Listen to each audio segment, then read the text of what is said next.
흥분한 최순실, 언짢은 고영태, 이 얘기를 좀 해보겠습니다.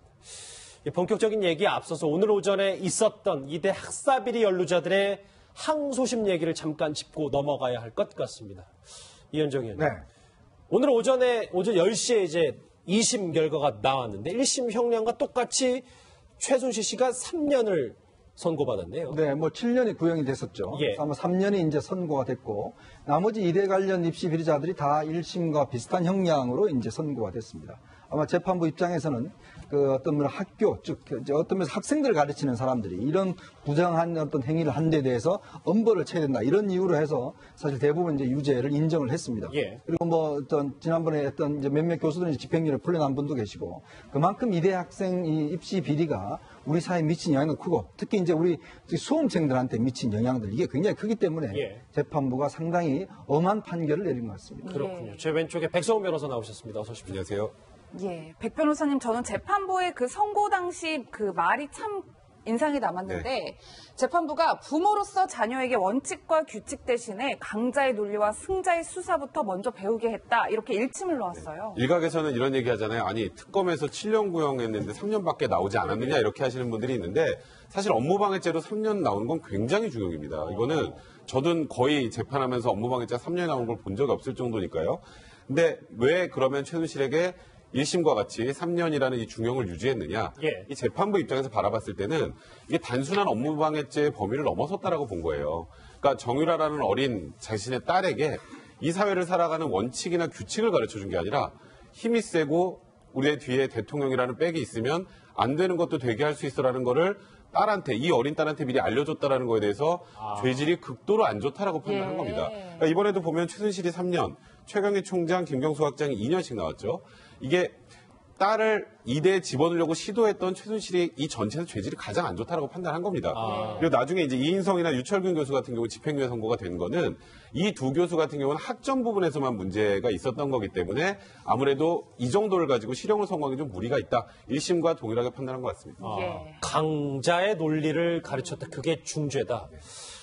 오늘 항소심에서 이렇게 심판을 받은 최순실 씨인데요. 그런데 이제부터 할 얘기는 어제 얘기입니다. 좀 흥미로운 얘기가 있어서요. 법정에서 이 사람을 한참을 노려봤다고 합니다. 최순실 씨가 한참을 쳐다봤던 이 사람은 누구일까요? 화면으로 만나보시죠. 고영태가 얘기한 것은 진실이 아니기 때문에 제가 하기가 싫습니다. 네. 고영태 얘기를 묻는 것이 아니라 증인이 이상기를 아느냐, 만난 적이 있느냐라고 묻는 겁니다. 기억이 안 증인의 납니다. 답은 기억이 안 난다는 게 납니다. 아니라 모른다. 안다가 답이어야 되죠. 저 얘기를 좀 해보겠습니다. 이종훈 실장님도 제 오른쪽에 나오셨습니다. 어서 오십시오. 네, 안녕하세요. 하나하나 얘기를 짚어볼 텐데 두 사람이 9개월 만에 대면이라는데 네, 그렇습니다. 저희가 예상했던 것보다 훨씬 더 시선이 날카로웠던 것 같습니다. 네, 그렇습니다. 일단 최순실 씨가 법정에 들어서면서 먼저 앉아 있었던 고영태 씨를 향해서 아예 법정에 들어서면서부터 응시를 하고 앉아서도 계속 노려보는 굉장히 수초간 굉장히 긴 시간 동안 노려봤고 거기에 고영태 씨도 맞대응을 했다. 시선으로만으로도 예. 맞대응을 했다라는 것이죠. 그러니까 두 사람이 거의 그 시선이 일치되는 순간 시간적으로는 몇 초 안 됐지만 그래도 지켜보는 방청객들 입장에서 굉장히 길게 느껴질 정도로 서로 기싸움이 대단했다. 이렇게 보여집니다. 예, 백 변호사님, 기싸움이 대단했다라고 말씀해 주셨는데, 제가 최순실 씨의 그 말을 풀어보면 실제로 고영태 씨 마약의 사기 전과도 있다. 이번 국정농단은 고영태가 기획했다. 우기는 기술이 좋다. 이런 식의 굉장히 자극적인 얘기를 했어요. 조금 시계를 좀 돌려서요. 과거 그 국정농단 초기 어느 순간에 태극기 집회와 촛불 집회가 이렇게 맞불 집회로 열렸을 때 이런 얘기가 있었잖아요. 국정농단의 주역은 고영태다. 이게 태극기 집회에서 나왔던 내용입니다. 그 내용을 이제 살펴보면 딱 이 논리예요. 그러니까 고영태라는 사람, 그러니까 쉽게 말해서 폭로한 사람의 진술을 믿을 수가 없다. 그 이유가 뭐냐면 고영태는 마약의 사기 전과도 있는 사람이고 그리고 또 고영태는 언변이 좋고 우기는 기술이 좋다. 그러니까 결국은 이 국정농단의 몸통은 고영태인데 최순실 나는 너무 억울하게 고영태에게 좀 뒤통수 맞아서 당했다. 지금 이 논리를 구성하기 위해서 처음부터 이 폭로했던 고영태 진술의 신빙성을 떨어뜨리는 방법으로 고영태라는 사람 개인의 인격을 이제 좀 낮추고 이 사람이 범죄자라는 걸 부각하고 그러니까 이거는 굉장히 최순실과 또 최순실 그 주변에 있는 사람들이 굉장히 좀 전략적인 발언이다. 이렇게 보시면 될 것 같습니다. 예. 저런 얘기 또 사실 생각해보니까 6개월 전, 1년 전에 다 들었던 기억들이 새록새록 나긴 합니다. 이현정 의원님. 네. 저기 보면 최순실 씨는 흥분했고 고영태 씨는 참 언짢은 표정을 지었다는데 예. 특히 최순실 씨가 본격적으로 피해자 코스프레 그러니까 국정농단이라는 단어가 나오니까 나도 당했다라는 표현을 썼어요. 참 두 사람 관계는 좀 애매모호한 관계 아니겠습니까? 그냥 뭐 어떤 회사의 직원과 상사의 개념을 좀 뛰어넘어서 굉장히 참 애증이 교차하는 그런 관계인데 사실 어제 법정에서도 취재 기자들에 따르면 사실 이제 최순실 씨가 이제 겉에는 이제 파카를 입고 왔지만 안에는 이제 그 감청색 정장을 입고 왔다는 거죠. 예. 평소에 최순실 씨는 그 어떤 수감복 그대로 입고 오는데 어제는 좀 차려입고 나왔다는 거예요. 근데 어제 말은 굉장히 또 심하게 그렇게 했다는 거죠. 어떤 면에서 보면 뭐 정말 그 이제 서로 이제 싸움하는 듯한 이런 이야기를 했는데 그걸 보면 아마 최순실 입장에서는 이번 사건이 어떤 면에서 보면 이제 고영태가 모든 걸 다 했다. 뭐 이런 것들에 대한 것들을 좀 항변하기 위한 사실 다른 재판 같은 경우는 어쩌면 최순실이 좀 이제 좀 미안해하고 어떤 뭐 피해자 이런 입장인데 오늘 어제 재판만큼은 최순실이 이제 고영태에게 상당히 좀 뭔가 이 주장을 하고 윽박지르고 이럴 수 있는 그런 자리였기 때문에 예. 아마 예전에 어떤 재판 상황과는 좀 다르지 않았나 분위기가 그렇게 보여집니다.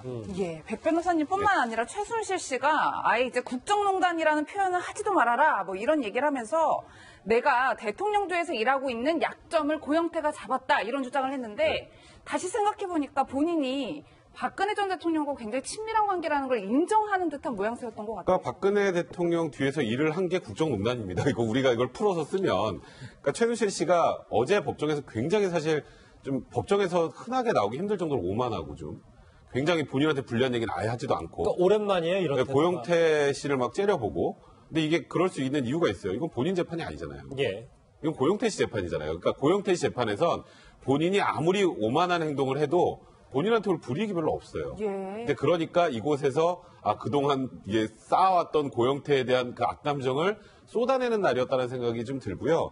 어제 최순실 씨가 했던 발언들을 쭉 보면 이게 본인 재판에서 이런 얘기가 나왔다면 전혀 유리하지 않은 얘기들을 엄청나게 쏟아냅니다. 그러니까 어제는 말 그대로 고영태에 대해서 지금까지 맺혔던 감정을 다 표현하는 것 하나하고 예. 또 하나는 아직도 과거 태극기 집회에서 나왔던 것처럼 이번 국정농단의 몸통은 고영태고 내가 아니다라는 억울함까지 한 번은 좀 내비치고 싶다 이런 감정을 좀 표현한 게 아닌가 싶습니다. 그렇다면 백 변호사님, 이 최순실 씨의 발언들이 이경재 변호사랑 어느 정도 조율이 돼서 이경재 변호사가 오늘은 나가서 하고 싶은 말 다 하고 오세요. 뭐 이 정도 조율이 됐다라고. 최소한 오늘은 주의할 게 그렇게 많지 않습니다 정도는 얘기를 해주셨겠죠. 근데 제가 보니까 최순실 씨는 제가 만약에 최순실 씨 변호사라면 통제하기 굉장히 힘든 것 같아요.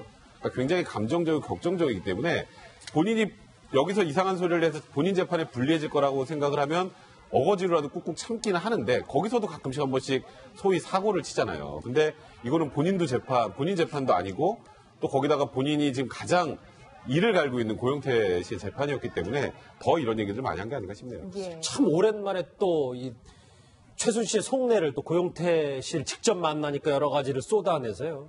또 하나 짚어볼 국정농단의 새 내용이 있습니다. 바로 안종범 전 수석과 관련된 내용인데 저 내용이 즉슨 뭐냐면 이 특검이 계속 그 안종범 전 수석에 대한 뇌물수수 혐의를 좀 집중적으로 짚어보고 있는데 김영재 원장에 보인 박채윤 씨가 무려 800만 원에 달하는 성형시술 비용을 모두 안종범 전 수석 부부에게 무료로 제공을 했더라고요. 네, 그렇습니다. 무료로 제공한 거는 사실은 뭐 이미 그 검찰 조서에서 나오는데 예. 지금 안종범 수석 측에서는 이거를 방어하기 위해서 자 부인이 이걸 받았다. 그리고 나는 몰랐다. 그러니까 부부간에 이 사실을 모르고 있었다는 것 하나. 그 다음에 부인이 그 박채윤 씨로부터 백을 받았는데 그것도 역시 부인만 알고 있었을 뿐 내가 몰랐다. 그러니까 뇌물수수죄를 피하기 위해서 그렇게 지금 진술을 하고 있었지요. 그런데 이번에 밝혀진 게 뭐냐면 카톡방에서요. 카톡방에서 부부간의 대화 나아가서 그 딸까지 가족 단톡방으로 보입니다. 그래서 이 셋이 주고받는 내용인데 아주 구체적으로 서로 시술 받은 것을 이야기를 해요. 더 예뻐졌다. 딸이 지금 그러니까. 보니까 딸이 엄마에게 엄마 너무 예뻐졌다라는 뉘앙스로 얘기를 하는 거예요. 그렇죠. 그러니까 그 김영철 원장으로부터 시술을 받은 날 그렇게 지금 서로 이 부인이 자기 얼굴을 이제 안종범 수석한테 올린 거예요. 나 이렇게 예뻐졌다라는 걸 보이려고 했겠죠. 그러니까 딸이 덕담을 하죠. 예뻐졌다고 하고 그러니까 이제 저 안종범 수석도 거기에 대해서 대응을 하고 뭐 가족 간의 얘기야 우리가 뭐 더 얘기할 건 없지만 그러나 중요한 건 서로 인지하고 있었다는 게 그냥 다 드러난 거예요. 예. 근데 저걸 제가 하나만 좀 설명드리면 안종범 수석도 그렇고 그 변호인도 이거 뇌물수수죄가 무죄가 나올 거라고 생각하고 이런 주장하는 게 아니에요. 예. 금액을 낮춰야 되거든요. 그러니까 이게 제일 중요한 건 지금 이 부분은 아마 포기할 겁니다. 이 부분은 어쩔 수 없어요. 이거는 너무나 명백한 증거가 있기 때문에. 예. 그런데 이제 현금 같은 부분 있죠. 이게 금액이 3천이 넘어가면 이제 일반 형법의 뇌물죄가 아니라 특정범죄 가중처벌 등할 법률로 가기 때문에 현금 뭐 하다못해 축의금까지 부인만 관리했고 나 모른다라고 해서 그 축의금 관리 수첩을 냈던 게 어떻게든 금액을 낮추자는 취지라고 보시면 될 것 같아요. 저 카톡방 보니까 가족 간의 분위기가 참 훈훈하군요. 과거에 국정농단 청문회에서도 이런 증언이 나왔었습니다. 목소리 들어보시죠. 그 4월달 전체의 차트에 김 사인하고 보날 사인이 달라요. 특검팀의 검사 한 분하고 수사관을 보셨으면 좋겠다 그래서 거기 진료 카드에 보니까 차트에 무릎이라고 써 있는 부분들은 별도로 써 있고 보톡스랑 필러랑 이런 것들이 있어요.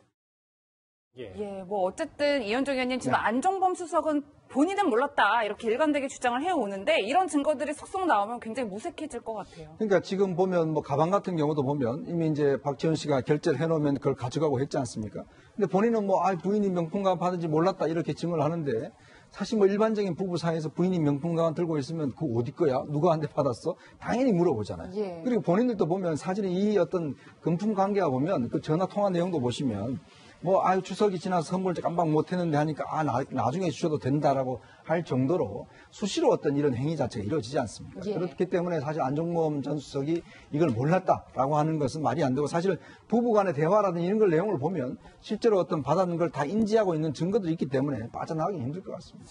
알겠습니다. 자, 국정농단 속보를 쭉 전해드리다 보니까 뭐 오늘이 바로 박정희 전 대통령 탄생 100주년인데요. 이것과 겹쳐지면서 좀 씁쓸한 기분도 많이 듭니다. 백성원 변호사님이 여기서 인사를 드리겠습니다. 고맙습니다.